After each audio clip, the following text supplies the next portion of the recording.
अवतार मेहर बाबा की जय. That thought was so very beautiful for him to even come up, with that essence. He is Baba. He is Baba, and that's why it is in bold letters. It is there on the samadhi. Yes. Yeah, Baba Samadhi. So true. Beautiful, beautiful. Coming back to our true essence of these episodes, to love and live God in everyday life. In our everyday life, so many of us, are caught up with this aspect of getting a glimpse of Baba or seeing him in our dreams or having some experience. And there are many who have that experience, have some miraculous one, wonderful, like totally euphoric, as one would call it. Mm-hmm. And there are some who are completely sulking as to, oh, I've been with Baba last 50 years and I've never ever got a glimpse. And I just always think that it is so fortunate that we just know him, whether the glimpse or not the glimpse. The very fact that Baba lays importance, that we know of him in this important time of his advent, is so very fortunate. But would like to know from Cyrus an interesting episode of Maulvi Abdul Wahid during the Manzil-e-Meem times, which connects to this entire experience of having experiences connected to Baba. Okay. Now this gentleman Maulvi, he was Maulvi and his name was Abdul Wahid, and he hails from Hyderabad. So he comes to Bombay in search of a friend and lives bang opposite the Manzil-e-Meem in a mosque. Right? Now being a Maulvi, he goes into his prayers and meditation, and as this happened sometime in 1923, mid-February 1923.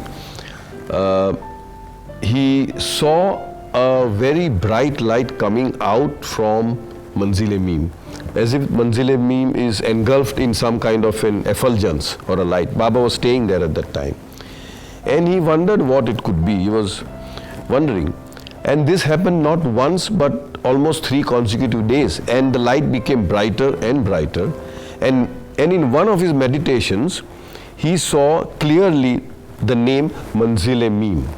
Now, I don't think there was any board or any such thing, but he saw it in his meditation, Manzil-e-Meem, and he was so intrigued, and being spiritually advanced, he wants to know who stays there and what is this building about, the Manzil-e-Meem building. So one evening he comes and stands at the gate, and it seems that he was so entranced, enchanted by that he stays on the whole night. He just stands there, deeply in contemplation. And Manzil-e-Meem, of course, had a gate, and Baba, although being God, he was a very practical master, that there would be a watchman, there would be a gatekeeper, nobody would be allowed inside without a permission and all that. So obviously the next day morning, Baba notices that there is someone who's standing in the gate, and he seems to be very lifeless and all that. So what is it? And that's where, he tells that his name is, Abdul Wahid, and he's come from Hyderabad, and he saw all these things, and he was very much intrigued. Of course, he meets Baba, and then somehow or the other, Baba sends him to Munshiji, in order for Munshiji to educate him more about Meher Baba's advent and who Meher Baba is all about. So that part is over. Now, as you rightly say, the people who were in the Mandli, as we say, the disciples, the followers, the lovers, the Mandli, they were wondering as to how come this outsider is having such a beautiful vision of light and stuff like that. And here we have got absolutely no idea or nothing about Baba's divinity or effulgence and all that.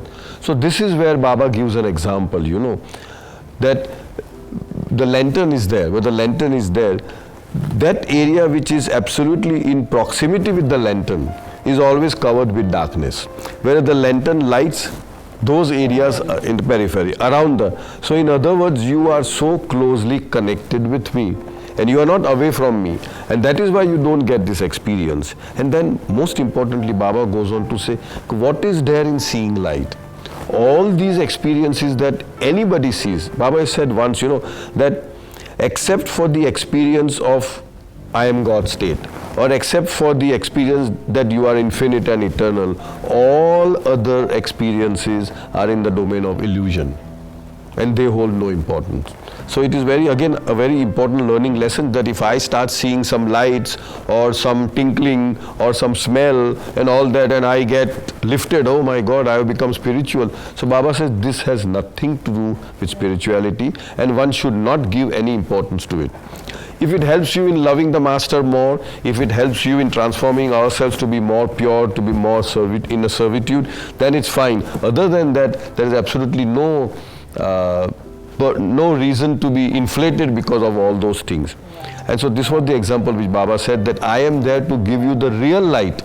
That means I am there to give you the real experience of yourself being one with God, the Aham Brahmasmi state, rather than giving you these experiences. So that was... And I remember in Lord Mayor, the story ends with saying, so which one would you prefer? Which one would you prefer? Obviously, yes, correct, you are right, yeah, obviously.